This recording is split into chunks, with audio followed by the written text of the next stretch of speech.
acho que a gente não pode se basear nessa data FIFA, tá? O tempo de trabalho é muito curto. Eu até acredito que para fazer essa lista, não fez sozinho, né?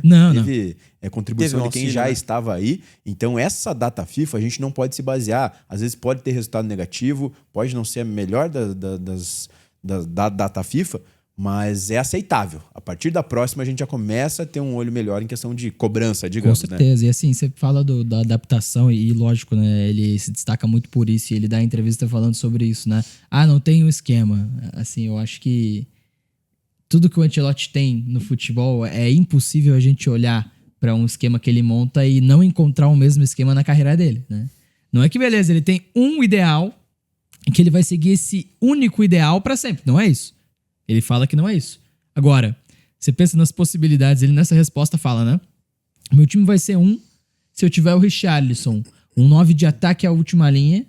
O meu time vai ser outro se eu tiver o Matheus Cunha, um 9 para ele, que consegue armar, que consegue participar da armação da articulação da jogada do meio campo.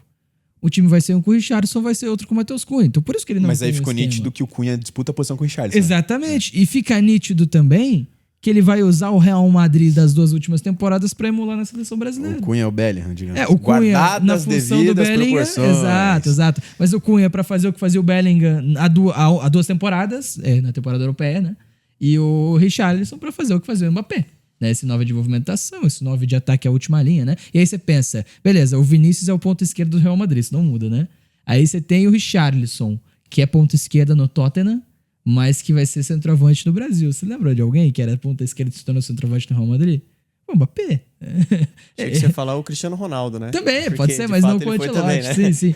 Com o Ancelotti em determinado ponto, mas não de fato com o Ancelotti, mas com o Zidane. Enfim. E aí o Estevão, né? O Rodrigo tá fora dessa convocação, enfim.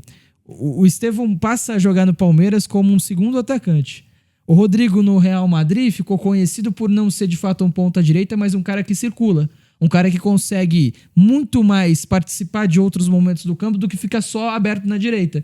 Então, por isso se explica a escolha do Estevão e não do Antony, por exemplo. Mas aí eu tenho a curiosidade de como o Estevão vai jogar. Se ele vai fechar mais ou se ele vai jogar bem espetado. E daí faz sentido o que você falou. Sim. O Antony talvez abriria muito mais o campo do que o Estevão hoje faz. E daí também a gente pode entender como que vai jogar esse meio de campo, né? Sim, exatamente. Se joga o Gerson por ali e o Gerson talvez faça esse papel mais pelo lado direito, como ele faz no Flamengo. Ou se vai jogar Bruno Guimarães mais à direita e o Gerson à esquerda. Eu acho que a gente tá supondo bastante coisa, mas a gente vai entender na hora. Até porque ele tentou...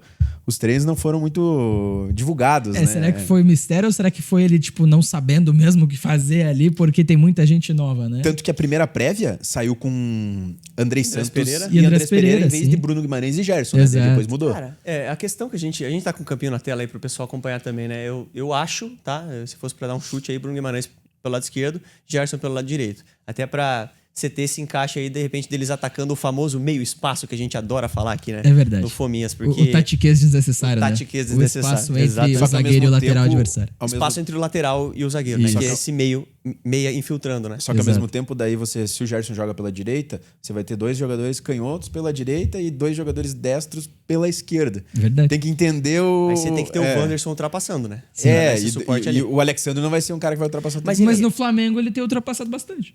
Ele até tem jogado mais, né? Tem jogado bem mais avançado. Empurra tanto o adversário que daí ele tem espaço pra sair.